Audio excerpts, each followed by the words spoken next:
Magandang araw mga ka-chicken. So ang video na ito, i-update natin sa inyo yung ating kulungan.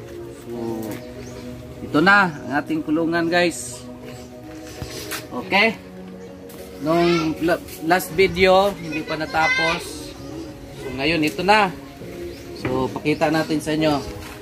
Ito yung door natin. Ito. So ginamit natin yung scrap ng chain ng motorcycle. So winelding lang natin dito. Okay? So tapos itong ating floor. Ito yung floor natin.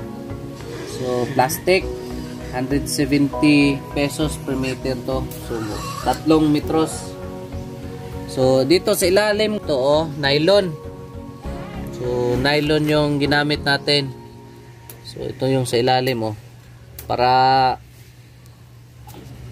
strong pag ano yung manok hindi malusot sa ilalim. Okay? So ito siya. Tapos ginanito natin para yung tae ng manok didiretso sa ilalim. Tapos paglinis natin, kung may power spray tayo, direct na yung tae nila sa ilalim. So ito, guys. Tapos ito sa ilalim 9mm na kabilya yung nilagay natin, 3. So nilagay natin ito para protection, para hindi pasok sa aso. Pero kung gagawa kayo nito, pwede lang mataas yung ano niya dito, mataas, wala nang ganito. Kung pwede yung dito niya mataas, wala nang ganito, ito na lang. So hindi mahal to, guys, kasi ito nylon lang. So itong nylon, isang clip, yung isang ganito 90 pesos lang or 100 pesos. Ito na. So ito na ginamit natin. Kung ang manok natin is mga malalaki na hen or rooster, so pwede lang ganito. Ito lang gamitin natin.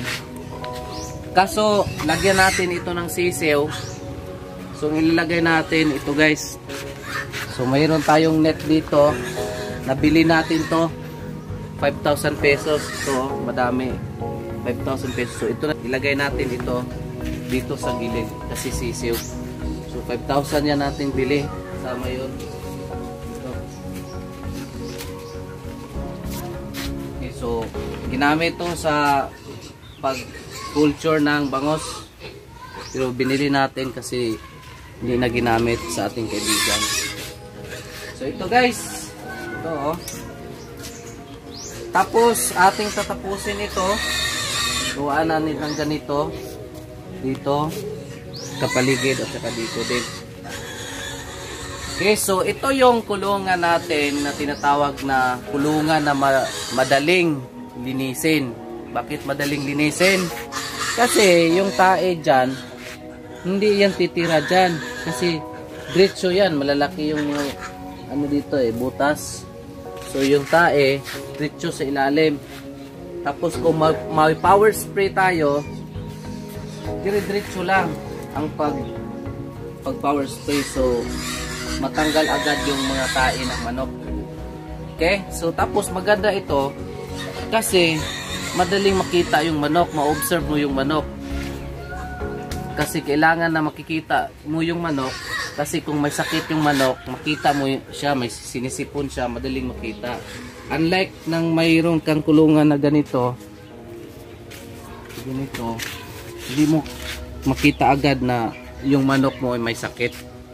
So nag-design tayo ng ganito, mura lang, kasi nylon, kabilya, para makita natin yung manok kung may sakit. Kailangan talaga kasi natin na yung manok agad nating makikita kung mayroon siyang sakit para agad nating magamot. So kung may sisiw tayo, lagyan na lang natin ito ng net tsaka plastic na transparent dito. Kasi yung sisiw kailangan na hindi maginawan. Kasi kung maginawan, mamatay yun sila. So kailangan init. So lagyan na lang natin to na plastic na transparent. Okay, so ito yung update guys ng ating kulungan ng manok, cage ng manok na madaling linisin. Okay, maraming salamat sa inyong panonood. Sana may tutunan kayo. Okay? Goodbye guys!